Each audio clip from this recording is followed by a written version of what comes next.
இந்த வீடியோவில் firebase-ஐயும் Flutter-ஐயும் யூஸ் பண்ணி கிரியேட் பண்ண ப்ராஜெக்டில் வர இந்த firebase has not been correctly initialized இந்த எரரை எப்படி சால்வ் பண்ணது என்பதை பற்றி இந்த வீடியோவில் பார்க்கலாம். firebase இனிஷியலைஸ் பண்ணது எரர் அண்டு இந்த எரரை எப்படி சால்வ் பண்ணுறது என்பதை பற்றி இந்த வீடியோவில் பார்க்கலாம். ப்ராஜெக்டை ரன் பண்ணிக்க இப்படி ஒரு எரர் வருது. இந்த எரரை சால்வ் பண்ணணும்.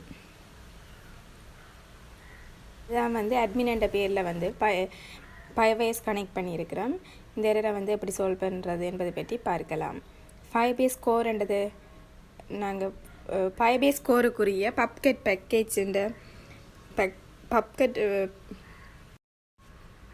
firebase கோருன்ற பப்கெட் பேக்கேஜை கால் பண்ணி இங்கே நாங்கள் போடணும்.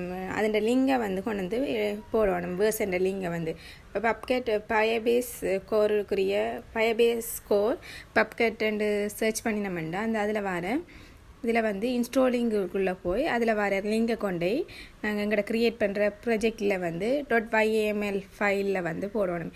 இதில் இன்ஸ்டாலிங்கன்றதை கிளிக் பண்ணிவிட்டு கீழே இதில் வர firebase core டிபெண்டன்சிக்கு கீழே வர அந்த firebase core அந்த லிங்கை காப்பி பண்ணிட்டு கொண்டு போய் நாங்கள் எங்கள்கிட்ட ப்ராஜெக்ட் நாங்கள் க்ரியேட் பண்ணி ரன் பண்ணுற அந்த ப்ராஜெக்டில் YAML ஃபைல் அந்த ஃபைலில் போடணும்.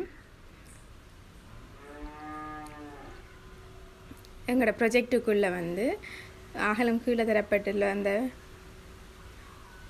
YAML ஃபைலில் போடணும்.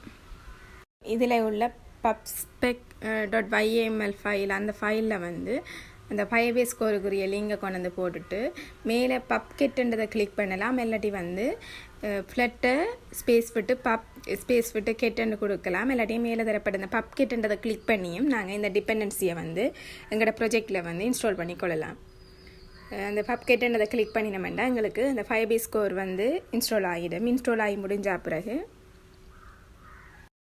தொடர்ந்து இது இந்த firebase core இன்ஸ்டால் ஆகி முடிஞ்ச பிறகு இந்த ரெண்டு லைனையும் நாங்கள் எங்களோட மெயின் ஃபங்க்ஷனுக்குள்ளே கொண்டு போடணும். which flutter binding dot initialized அதே avoid firebase dot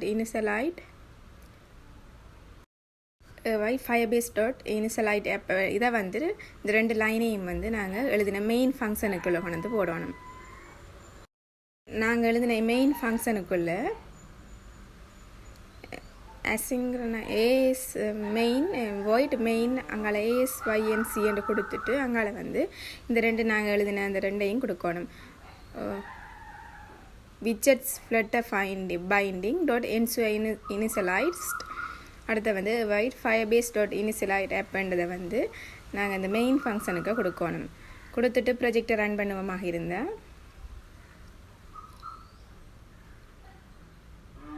எழுதின மெயின் ஃபங்க்ஷன் அதாவது void main என்ற ஃபங்க்ஷனுக்குள்ளே async அதை கொடுத்துட்டு அதுக்குள்ளே நாங்கள் அந்த ஃபங்க்ஷனை widgets flutter binding dot initialized என்றதையும் மற்றது avoid firebase dot initialized அப்படின்றதையும் கொடுக்கணும். கொடுத்துட்டு ப்ராஜெக்டை ரன் பண்ணுவோமாக இருந்தால் இந்த எரர் ஒன்றும் இல்லாமல் நாங்கள் ப்ராஜெக்டை ரன் பண்ணிக்கொள்ளக்கூடியதாக இருக்கும். நாங்கள் குரோமை டிவைஸை குரோமை செலக்ட் பண்ணிவிட்டு ரன் பண்ணுற டிவைஸை குரோமை செலக்ட் பண்ணிவிட்டு main.dart என்ற ஃபைலை ரன் பண்ணுவோமாக இருந்தால் நாங்கள் எங்களுக்கு குரோமில் கூகுள் குரோம் ஓப்பன் ஆகி அதில் ஒரு எரரும் ஒன்றும் இல்லாமல் நாங்கள் இந்த ப்ராஜெக்டை ரன் பண்ணிக்கொள்ளக்கூடியதாக இருக்கும். மேலும் இது போன்ற தொடர்ச்சியான வீடியோக்களை பெற எமது சேனலை சப்ஸ்கிரைப் செய்து கொள்ளுங்கள். நன்றி.